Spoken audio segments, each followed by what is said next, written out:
విషయం మొత్తం కూడా శ్రీకృష్ణ భగవాన్ యొక్క భక్తుడే. ఆయన తప్పితే ఆయన భగవంతుడు ప్రార్థన చేసి ఆ ధర్మాన్ని ఎదుర్కొంటే ఆయన అవసరంగా ఏం చేశాడు? సాధువులతోనే విధించాడు. 7 రోజుల్లో నేను చనిపోతానని నాకు తెలిసింది కాబట్టి గంగానది తీరం దగ్గరికి వెళ్ళి సాధువులను విధించి ఇప్పుడు 7 రోజులు నేను చనిపోతున్నాను, ఇప్పుడు నేను ఏం చేయాలి?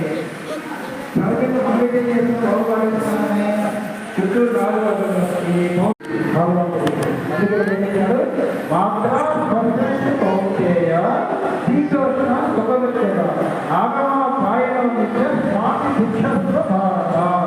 నువ్వు ఎప్పుడైతే సుఖ దుఃఖాలని అధిగమిస్తావో, ఓర్చుకుంటావో, ఓర్పుగా ఉంటావో నీకు ముక్తిలో ఉంటుంది. మనకు కూడా భాగ్యం నుంచి దుఃఖాలు, కానీ మనం ఏమనుకుంటున్నాం? ఫ్యూచర్ చాలా బాగుంది, ఫ్యూచర్ చాలా బాగుంది.